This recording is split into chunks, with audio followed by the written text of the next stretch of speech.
Hi friends, welcome. We all know that sunlight improves our immunity and helps in producing vitamin D in our bodies.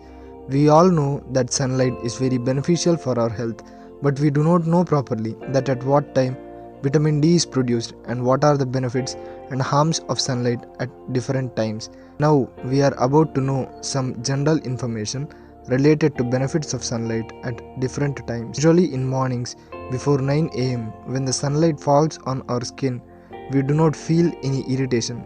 It feels good to us. The early morning sunlight at 6 or 6:30, when the sun is coming out of the horizon, at that time around 6, the sun is red. It's easy for us to see the sun directly, and these sun rays are very healthy for our eyes. Scientists have proved that sunlight at this time increases eyes health and its function. These early morning sun rays act as a massage to the muscles in our eyes.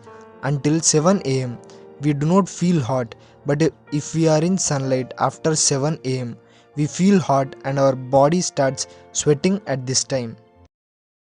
If we walk or jog at this point of time, our body gets heated and excretion process gets stimulated through sweat, and this is very good for our health and improves immunity. But from the sunlight at 7, 8 or 9 am in the morning, vitamin D is not produced, but this sunlight does not cause any skin irritation, so it is easy for us to do some exercise or walking, by which the body starts sweating, which is good for our body. And in the same way, the sunlight in the evening from 4 to 6 also gives the same benefits that we get from 7, 8 am sunlight in the morning. Our body gets relaxed under this type of sunlight. Our body muscles become free under warm sun rays and gets contracted when the surroundings are cold. But the evening sunlight also does not produce vitamin D. So some people spend an hour daily in morning and evening sunlight. When they know that they did not get any vitamin D, even after spending hours in sunlight, they get disappointed.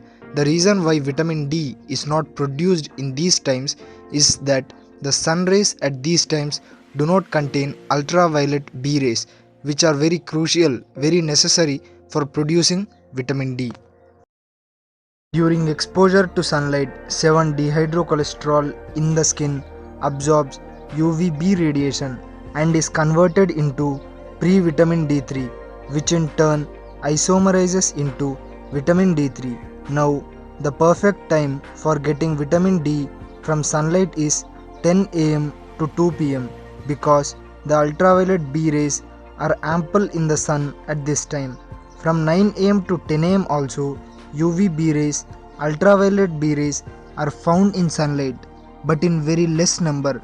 So if we wish to produce more vitamin D in comparatively less time, the apt time is from 10 am to 2 pm. But the problem here is that it is very hot at this time and it may cause skin irritation, allergies and headaches. But if you are really habituated to sunlight and if you don't face any problems, even if you are under sun, then you can try in summers also.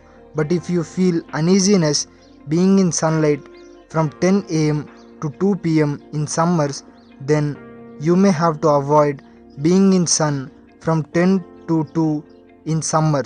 You can try this in winters and rainy season on days when the sky is cloud free. And the most favorable point for us is that the vitamin D produced is stored in our bodies for as long as 6 months. So the vitamin D created in our body in winter or rainy season can be stored in our body for 6 months, which can be used by the body even if vitamin D is not produced in summer. Even in winters and rainy season, if you feel that your face skin is getting dark, then you can cover it with any cloth. If you do not have enough water in your body, then you may feel uneasy and easily tired under sunlight.